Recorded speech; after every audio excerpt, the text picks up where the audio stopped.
What are some? All right, y'all making hamburgers right here? Oh, yeah. How are you?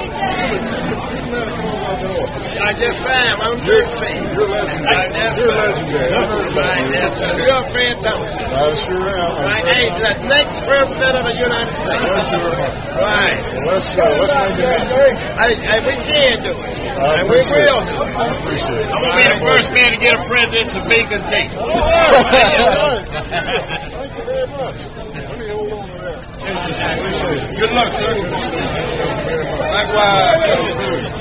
Nice. Right on. Thank you very much. Hi.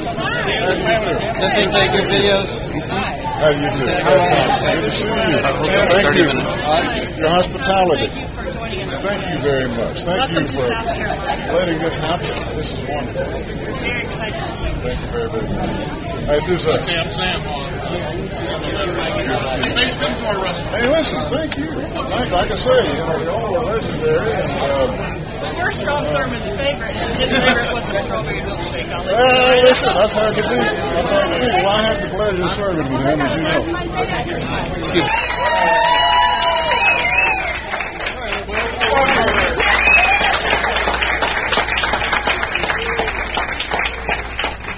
Thank you very much for introducing me. I appreciate that very much. And I understand in order to be president of the United States, you got to come to the beacon.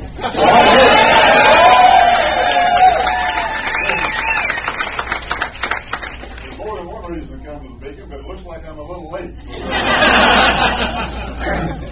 You believe they served me a chicken sandwich on the way over here, but I am going to get a little of that sweet tea before I leave. It's good to be in God's country, I want to tell you that. Thank you very much for coming out. I really appreciate it.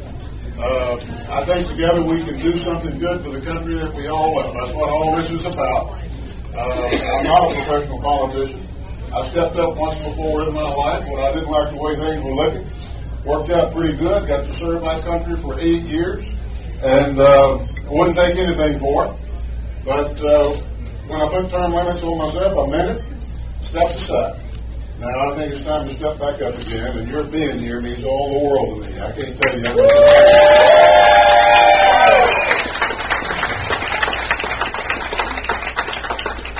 Now, friends, I simply think that we're at a crossroads in this country.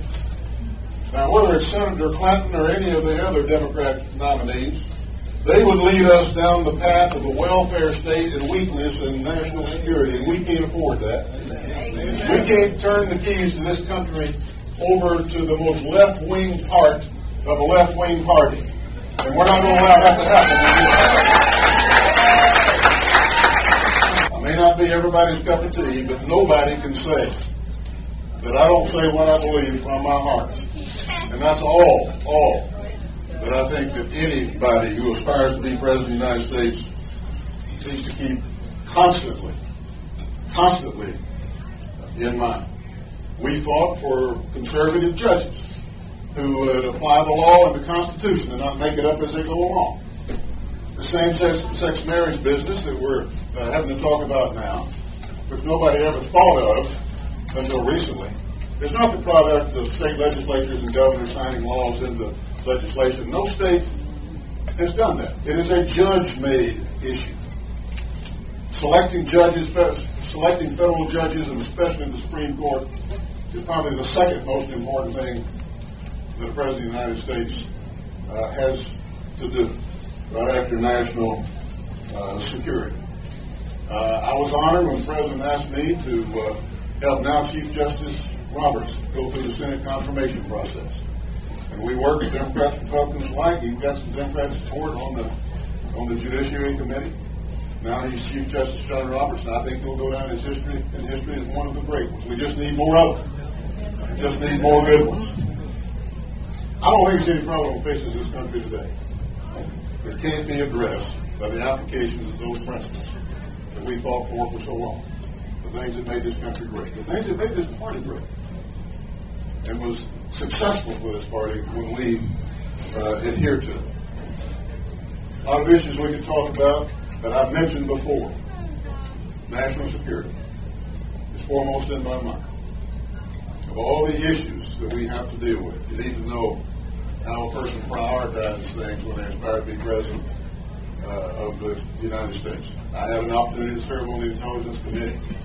I had an opportunity to be chairman of the Governmental Affairs Committee that had nuclear proliferation jurisdiction, proliferation of weapons of mass destruction, and studied the fissile material problem that we have around the world where reactors are producing this dangerous material.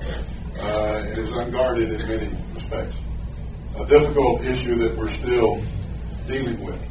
But I'm here to tell you that of all the components of the national security issue, right now, illegal immigration and open borders is a very important part of that. We've got to secure the border and enforce the law in this country.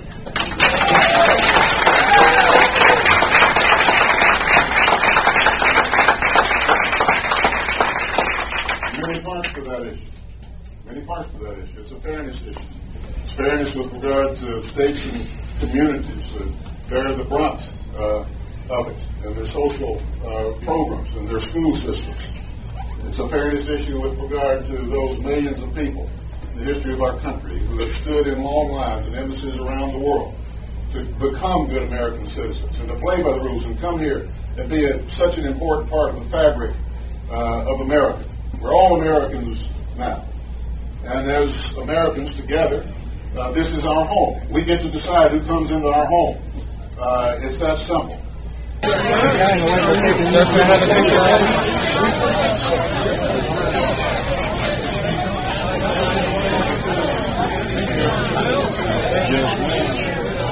we got it. Hold on, these ladies want to get a picture right here real quick. Great. Thank you.